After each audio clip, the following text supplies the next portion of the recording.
I built a $200 million company, had the corner office, the private jet, the house on the beach. People called me a success story, and young entrepreneurs wanted to know my secrets. But here's the truth nobody talks about. While I was building that empire, I was quietly destroying the only things that truly mattered. By the time I realized it, it was too late to fix most of it. I'm 76 now, and honestly, I'd trade every penny I made just to go back and do things differently. Back in 1978, I was 30, newly married to Sarah, and just starting my own business. Everyone thought I was crazy, but I was determined to prove them wrong. The first 5 years were brutal 80, 90-hour weeks. I missed dinners, birthdays, anniversaries. I told myself it was okay because Sarah understood, or at least, that's what I wanted to believe. She'd say, "It's okay, we're building our future."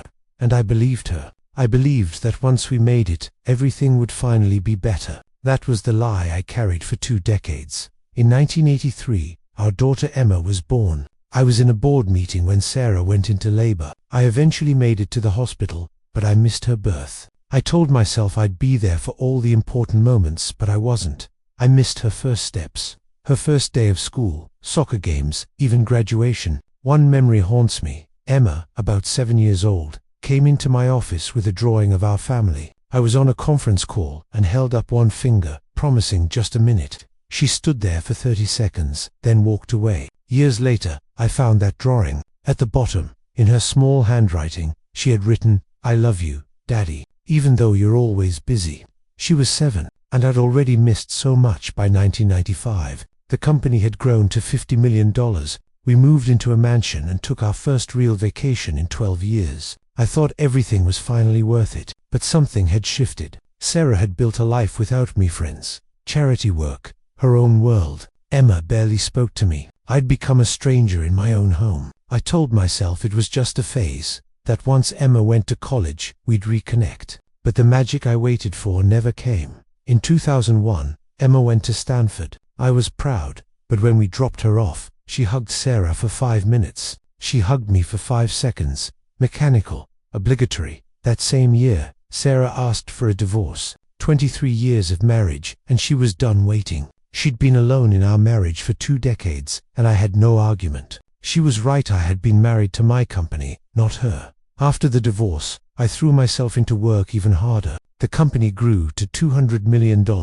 Forbes wanted my story. Everyone wanted the secrets behind my success, but I never told them the truth. I had achieved everything by sacrificing the people who actually mattered. Then, in 2009, I had a heart attack. I was 61, in my office, working late, as always. I drove myself to the hospital. There was nobody to call. Sarah had remarried. Emma lived in New York. My assistant found out the next day when I didn't show up for a meeting. Lying in that hospital bed, hooked up to machines, I had a moment of absolute clarity. What was it all for? I sold the company in 2012 and received a huge payout. But at 64, with more money than I could ever spend, I had nobody to spend it with. I tried to reconnect with Emma, calling weekly, flying to New York, but time has limits. You can't go back and attend those soccer games. You can't relive the birthdays you missed. Emma is cordial now. We have lunch sometimes, but we don't have the relationship most fathers share with their daughters.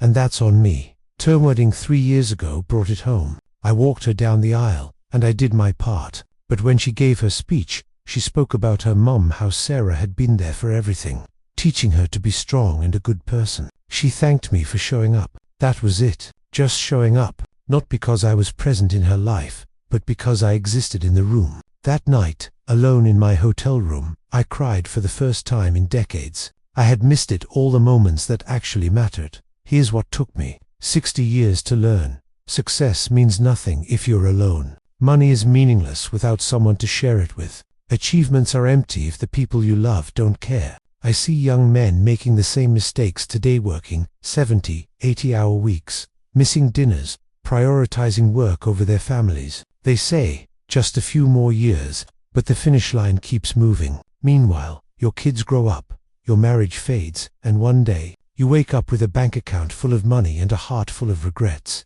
If I could speak to my 30-year-old self, I'd say this: your company will survive if you leave at 5 o'clock. That meeting can wait until Monday. That email can be answered tomorrow. but your daughter's childhood won't wait. Her soccer game is tonight. Her school play is tonight. And once those moments pass, they're gone forever. Work will always be there, but the people you love are on a timer, and you don't know when that timer runs out. I have more money than I could ever need. Investments, properties, a retirement fund that could support 10 people for a lifetime. But I traded all of it for one more evening with Emma when she was 7. One more dinner with Sarah before I pushed her away. One more chance to be truly present.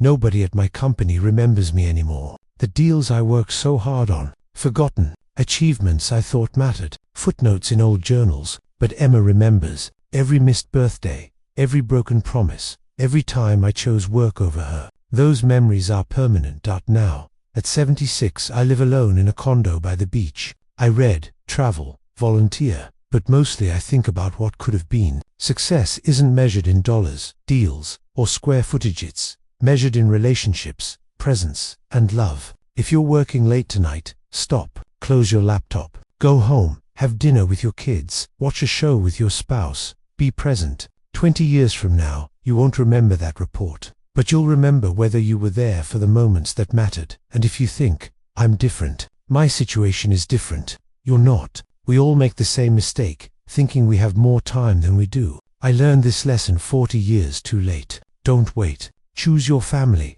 Be there, because at the end of your life, nobody will care about your career accomplishments, but they will remember if you were present. Don't be rich, successful, accomplished, and completely alone.